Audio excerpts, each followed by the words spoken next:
it's great to be back, really. It's an honor for me to be here the 7th year representing Kentucky at the SEC Media Days. So it's always a fun day, fun to bring 3 new guys with me today for them to enjoy it and experience this. So we're ready to get going. I get some different questions this year. No Florida streak, no any of this other stuff. What's it going to be like coming out this season? It's the first time I thought of that, John. Thanks. But yeah, you're right. I don't have to worry about that question, so that's a good thing. But you never know what's going to come your way here today. Yeah. One streak you might be asked about South Carolina. They're getting a lot of love in the preseason. What do you think about that? Good for South Carolina. We're worried about getting ourselves ready to play, and so if I worried about that, we wouldn't have climbed as high as we did the last 3 years. I think we've performed a little bit better than most people thought the past 3 years, so hopefully we'll continue to do that. You've talked a lot about how nobody was giving those guys you lost respect last year, and so now why is it this big loss perceived wise? Is some of this good? People underselling you that you get that your guys use a little motivation? I think so, and again, I've never denied. You've heard me talk about it before. You don't need those things. Yeah. You better be worried about yourself and what you're doing and preparing and continuing to stay focused on the disciplines, the principles, the practices, the systems that we have in place to be successful. You better concentrate on that. But if there's anything you can grab for extra motivation, then fine. That's the way I look at it, is continue to take care of yourself, take care of your own backyard, do the things necessary to be successful. And if there's other things that motivate you, good. I'm a bit like that, and I think some of the players are like that, and that's okay with me. If you see the magazines where you guys are picked 6th in division, what do you think of that? I didn't see that. I hear that, so again, was I worried about that the last 3 years? Did I accept what they told me we were going to be the last 3 years? It's no different now. You often said that people concentrate a lot on what you lost, but not concentrating on what you got coming back. Is that part of what you're talking about in terms of not worrying about the weight? Yeah, without a doubt. I mean, everybody has obstacles. Everybody starts the new year. Every year is fresh. And, I'm excited about what we have coming back.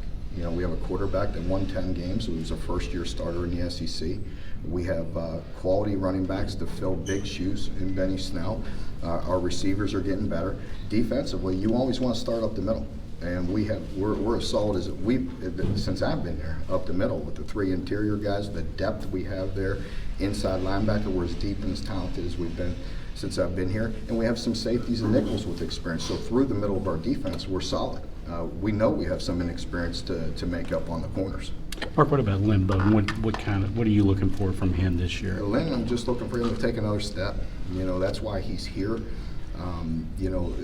Continuing to develop him as a leader, and he's an impact player. He's more polished as a wide receiver. We have to find ways to get him the football. He's dynamic. He's a playmaker.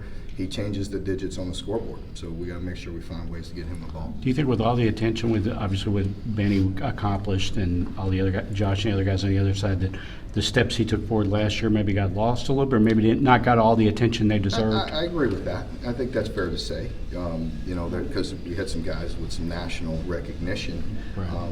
But Lynn had a really good year and a productive year, and you saw the game and you know the outcomes. There's some plays in there that you could argue that single-handedly gave us some opportunities to win some games. So he's dynamic.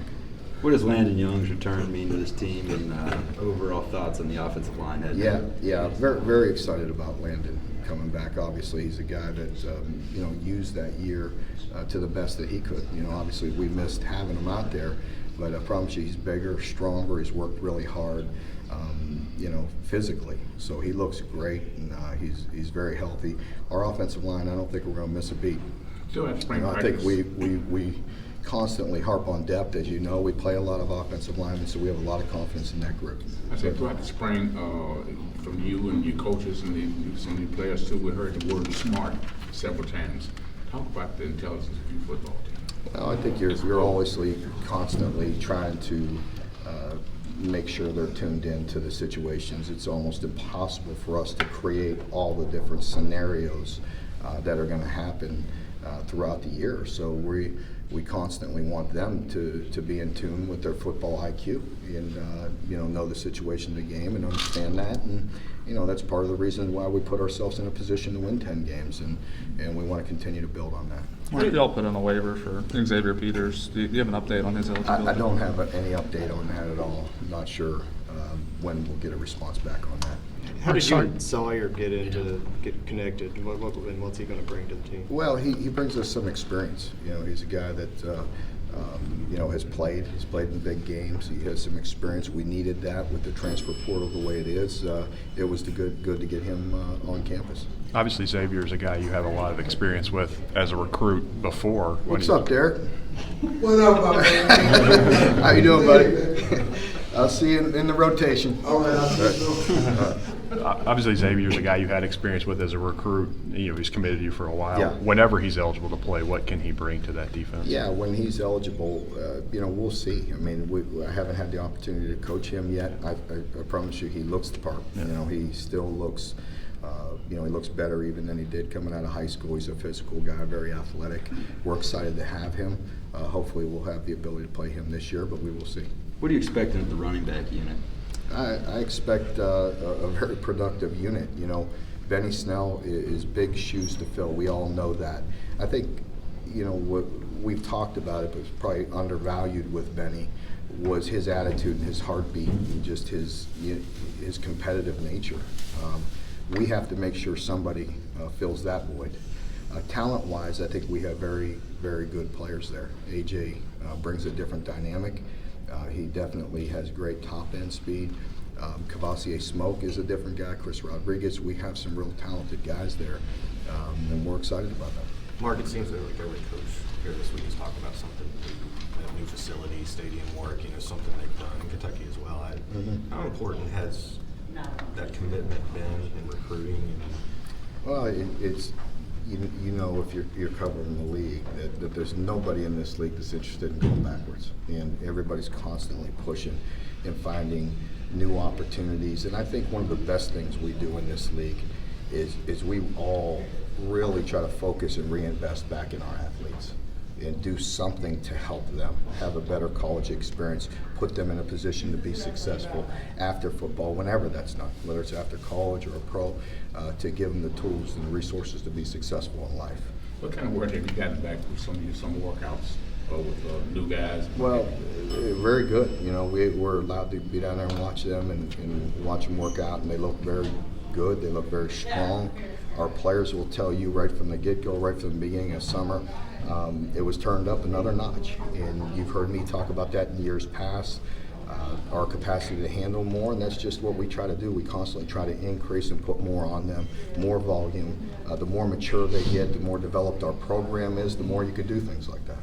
There's been a lot talking about that disrespect to people not picking you maybe high as you should. Is there value in respect, though, even if it is just a perception? You guys are really trying to get me going. Get you excited for the rest of the Can we? I think you all know how my blood boils. So again, what we have to focus on, that's the truth, is what are we doing? What are we doing to put ourselves in a position? These players know we lost great players, but our players know what it takes to put ourselves in a position to win a bunch of games. We want more. We expect more. What the media does or anybody else, I can't control that. So we're worried about ourselves. Folks, thank you very much. Thanks, Mark. Thanks, Mark. Yep, thank you.